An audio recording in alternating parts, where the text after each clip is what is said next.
में मैं विष्णुदेव साई जी से निवेदन करना चाहता हूँ कि प्लीज़ अधिवक्ता जो सुरक्षा कानून है, प्लीज़ उसको जो है उस पे जो है विचार करें और वो अधिवक्ताओं के हितों में जो उस चीज़ को लागू करें।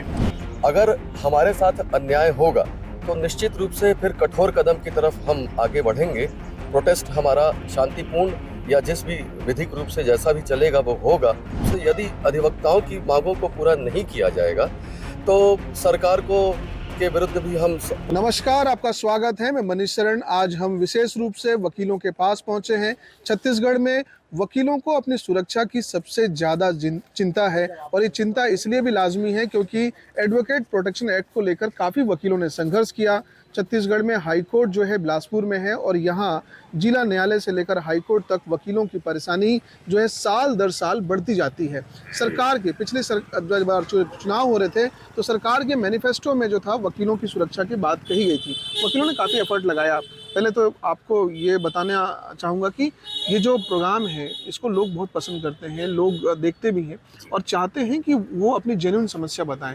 तो आपकी एक बतौर वकील क्या समस्याएं हैं? सबसे पहली बात एडवोकेट प्रोटेक्शन एक्ट की है। ये मांगे हमारी अनेकों वर्षों से चल रही है और मैनिफेस्टो में भी पार्टियां इसको रखा है, चाहे कांग्रेस हो चाहे बीजेपी हो। अभी एक बहुत अच्छी बात हुई है, छत्तीसगढ़ के एडवोकेट जनरल श्री प्रफुल्ल कुमार भारत जी बने हुए हैं। हमारी स्टेट बार काउंसिल की एडवोकेट प्रोटेक्शन एक्ट को ड्राफ्ट करने वाली जो कमेटी थी उसमें मुखिया हुए थे एडवोकेट जनरल, और उन्होंने ड्राफ्ट किया और उस पूरे प्रपोजल को स्टेट गवर्नमेंट को भेजा। उन्हीं के एडवोकेट जनरल हैं प्रफुल्ल कुमार भारत जी, उन्हीं का ड्राफ्ट किया हुआ एक्ट है और उन्हीं की सरकार है, उसी को बिलोंग करते हैं। वो बहुत महत्वपूर्ण मांग है। एडवोकेट प्रोटेक्शन एक्ट हमारा लागू होना चाहिए, जैसे कि मीडिया का पर्सन का हुआ, पत्रकारों का हुआ। और उसकी मांग इसलिए है, अभी आप हमारे यहाँ बाढ़ में देखिएगा, हमारे बैठने का स्थान सुरक्षित नहीं, हमारा परिवार सुरक्षित नहीं, हम सुरक्षित नहीं, हमारा कोई बीमा नहीं, कोई मेडिकल नहीं, और तो और अनायास कभी किसी बातों को लेकर, मुकदमे को लेकर कोई हमारे खिलाफ कार्रवाई करता है तो हमारी सुरक्षा का कोई प्रावधान नहीं है। एडवोकेट जनरल की बात हो रही थी, जो प्रफुल्ल जी हैं सरकार का हिस्सा हो गए हैं आप किसी तरीके से। कहते हैं सरकार में जाने के बाद स्वर बदल जाते हैं। नहीं, ऐसी बात नहीं है। सरकार किसी की भी हो, अधिवक्ता अधिवक्ता है, उसकी विचारधाराएं जो भी हों, लेकिन एक वकील के रूप में जब वो काम करता है तो वो अपने एडवोकेट फ्रेटर्निटी को लेकर के ही काम करेगा और यही उम्मीद हम महाधिवक्ता महोदय से भी करते हैं। उन्होंने प्रॉमिस किया। ये प्रॉमिस तो किया उन्होंने, लेकिन हमने फिर इस देखा कि पिछले कई हमने जो है महाधिवक्ता देखे हैं जो सरकार के साथ डिप्लोमेटिक हो जाते हैं। क्या लग रहा है कि इस बार सरकार का जो रवैया होगा वकीलों के साथ वो सकारात्मक होगा? बिल्कुल, बिल्कुल 100% होगा, क्योंकि जो हमारे वकील आदरणीय जिनको इसकी जवाबदारी दी गई थी, उन्होंने जिसके पूर्ण रूप से निभाया और वो संघर्षशील व्यक्ति हैं और अधिवक्ताओं के प्रति शुरू से ही वो चिंतित रहे हैं और आज उनका वहाँ जाना हमारे लिए बहुत ही फ़ायदेमंद चीज़ होगी। जी। अगर आपका सही प्रतिनिधित्व मिल जाए आपको वकीलों को तो ये बात तो बन जाती है, लेकिन इतने साल से बात बनी ही नहीं है। वकीलों को सुरक्षा मिल ही नहीं रहा है, उनकी बेसिक चीज़ें हो नहीं रही हैं, यहाँ तक कि लोन नहीं मिलता वकीलों को। तो आप समझ लीजिए कि वकीलों की जो परेशानी, इसके लिए जिम्मेदार कौन है? देखिए, ज़ाहिर-सी बात है कि ये कहीं न कहीं वकीलों के समक्ष ये समस्याएँ हैं, बनी हुई हैं, जो हमारी जो डिमांड रहती है, क्योंकि कहीं न कहीं एक तरीके से हम पब्लिक इंटरेस्ट में अपनी सर्विसेज़ देते हैं और गवर्नमेंट को इस विषय पे सोचना चाहिए। हमारे प्रति भी कहीं न कहीं उनकी एक ज़िम्मेदारी बनती है। हम इस राज्य के जो है हम एक नागरिक हैं, इस देश के नागरिक हैं, तो कहीं न कहीं हम सरकार से ये उम्मीद करते हैं, अभी वर्तमान सरकार से उम्मीद करते हैं कि वो हमारे लिए, हमारी सुरक्षा के लिए, हमारे हितों के लिए वो कार्य करें। मैं इस बात से उम्मीद करता हूँ। एक बार छत्तीसगढ़ के जो मुख्यमंत्री हैं विष्णुदेव साय, उनसे भी कुछ कहें।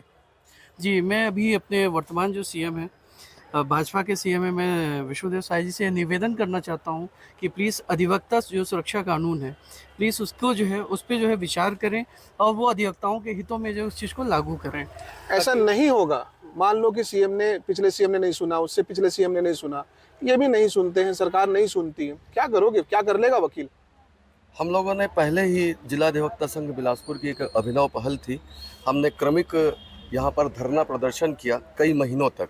ये वकीलों का हल्ला कोई बड़ी बात तो नहीं है, करते रहते हैं, लेकिन सरकार को कैसे आप चेताएंगे, उनको कैसे दबाव बनाएंगे? देखिए, हम जो अधिवक्ता समुदाय है वो शोषितों, वंचितों की तरफ से और जो प्रभावशाली और जिनके पास पावर है उनके विरुद्ध लड़ाई करते हैं और हम न्यायिक रूप से अपने पक्षकारों को न्याय दिलाते हैं।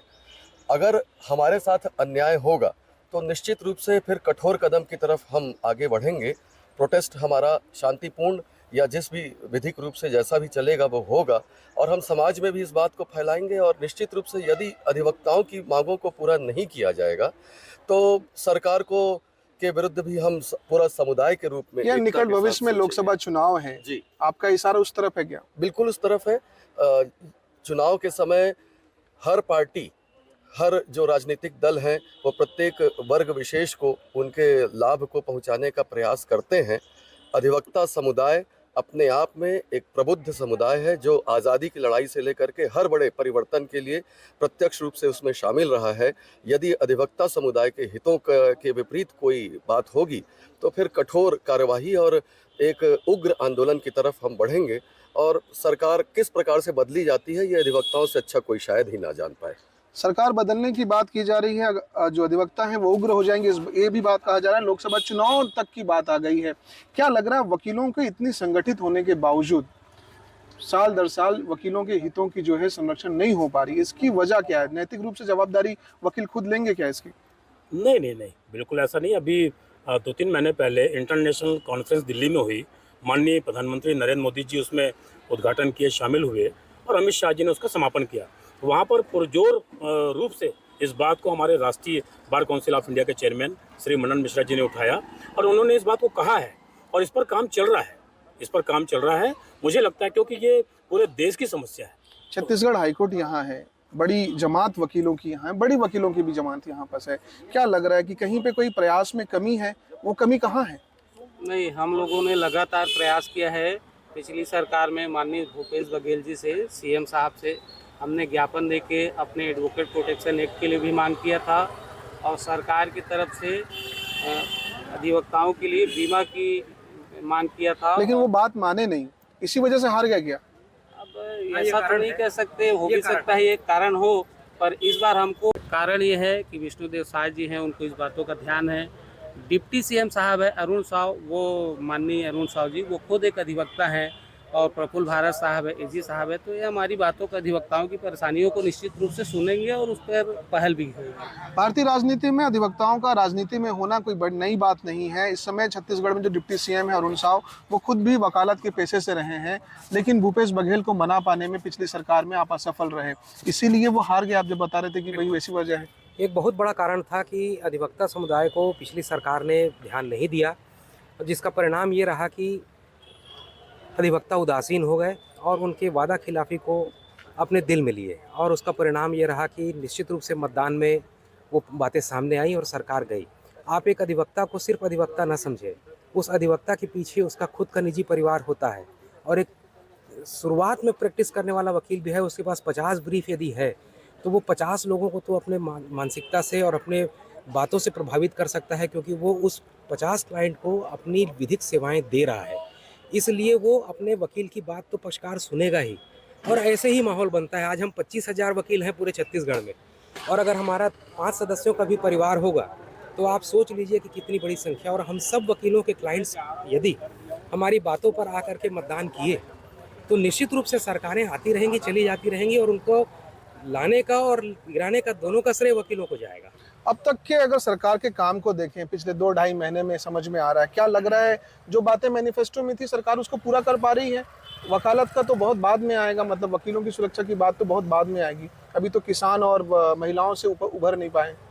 नहीं, आपका कहना सही है कि 1.5-2 महीने का जो भी कार्यकाल हुआ है उसमें जो मेन मुद्दे थे उनके कुछ जो बड़े थे वो तो शायद उन्होंने पूरे किए हैं, और उम्मीद भी करते हैं कि हमारे जो समस्याएं हैं वकीलों की और उनके प्रदर्शन की तो वो तो करेंगे ही, क्योंकि नहीं किया तो क्या करें? नहीं, वही तो देखो भूपेश बघेल का क्या असर हुआ आज, वही असर फिर इनका भी हो सकता है।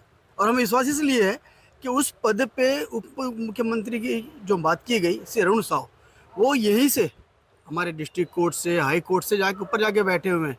उनको पूरा हम लोग का ख्याल रखना और कैसे हम रहते हैं सब मालूम है उनका, तो हमें 100% उम्मीद है कि इस बार हमारी मांग पूरी होगी, जरूर होगी। हम लोगों को निराश नहीं करना चाहते हैं। वकीलों का संघर्ष बड़ा लंबा चला है, कहते हैं दिया तले अंधेरा होता है। क्या इस बात की जो नई उदाहरण है वो वकालत से जुड़े पेशे में दिख रही है क्या? आप लोगों को न्याय दिलाते हैं, खुद के न्याय के लिए संघर्ष करते मैं हैं। आपके प्रश्न को दोबारा सुनना चाहता हूँ। जी, वकालत में आप लोगों को न्याय दिलाते हैं, कहते हैं दिया तले अंधेरा होता है, यही कहावत यहाँ फिट हो रही है क्या? लगातार संघर्ष कर रहे हैं, मांग पूरी नहीं हो रही है। जाहिर सी बात है, मैं इस बात से नहीं कहूँगा दिया तले अंधेरा होता है, लेकिन कहीं न कहीं मैं इस बात से आपको कहना चाहूँगा कि वो जो अधिवक्ता की सुरक्षा की बात है, कहीं न कहीं हम एक पब्लिक हित में काम करते हैं और हमारा पद जो है, जो हमारा प्रोफ़ेशन है, वो लाभ के दायरे में आता है। हम इसके अतिरिक्त हम कोई अन्य चीज़ नहीं कर सकते। तो सरकार को, और जैसा कि अभी हमारे साथी ने कहा कि जो डिप्टी सीएम है अरुण साव जी, वो कहीं न कहीं इसी प्रोफ़ेशन से आते हैं, तो मैं एक निवेदन करना चाहूँगा कि अधिवक्ताओं के हितों में वो कुछ न कुछ एक बड़ा कदम उठाएँ, ताकि जो उनको एक जो सुरक्षा की गारंटी हो और उनको कहीं न कहीं एक मॉनेटरी बेनिफिट भी जो है होना चाहिए इकोनॉमिकल। ये निवेदन आवेदन के बाद संघर्ष तो हमारा एकमात्र जारी वो रहता है, सफर रहता है। तो क्या लग रहा है कि इस बार जो संघर्ष होगा वो आर पार का होगा? आर पार का होना चाहिए। ऐसी अभी जब चुनाव के समय है तो उस बारे में हम सभी, क्योंकि एक इंडिविजुअल निर्णय होता नहीं है, सामूहिक निर्णय लिया जाएगा और सामूहिक निर्णय लेने के पश्चात जो भी उसमें अंतिम रूप से जो निष्कर्ष निकलेगा उसके आधार पर हम आगे बढ़ेंगे। और जैसे जैसे सिनेरियो चेंज हो रहा है, जो अभी वर्तमान परिवेश आ रहा है, अब अधिवक्ता सुरक्षा या जो एडवोकेट प्रोटेक्शन एक्ट है उसकी अब एकदम महती आवश्यकता हो चुकी है। अब की परिस्थितियों में, जबकि छोटी छोटी बातों में आप आए दिन देखते हैं कि गली मोहल्लों में चाकू और बंदूकें चल जाती हैं, तो अधिवक्ता जो कि शोषितों का, वंचितों के लिए अपना पूरा जीवन समर्पित कर देता है, ना पेंशन है, ना ग्रेजुइटी है, ना किसी प्रकार का बीमा है, अब उसको अगर अपने कार्य के लिए भी सुरक्षा नहीं मिलेगी तो फिर कोई संभावना नहीं बचती है। और निश्चित रूप से कठोर और उग्र कार्यवाही के लिए अग्रसर होना चाहिए और हम होंगे, ऐसी मेरी उम्मीद है। तो वकालत के पेशे में धीरज से काम किया जाता है, लेकिन अब जो है वकीलों का धीरज जो है वो जवाब देने लगा है। नई सरकार से काफ़ी उम्मीदें हैं। मैनिफेस्टो में भी ये बात रखी गई थी कि एडवोकेट प्रोटेक्शन एक्ट को लागू किया जाएगा। कब तक लागू किया जाएगा ये निर्भर करता है वकीलों के प्रयासों पर, और ये प्रयास करने से कभी भी कोताही नहीं कर रहे हैं। ऐसे में सरकार को अपने हिस्से की ईमानदारी रखनी चाहिए। कैमरा पर्सन इम्तियाज के साथ मनीष शरण, छत्तीसगढ़ तक, बिलासपुर।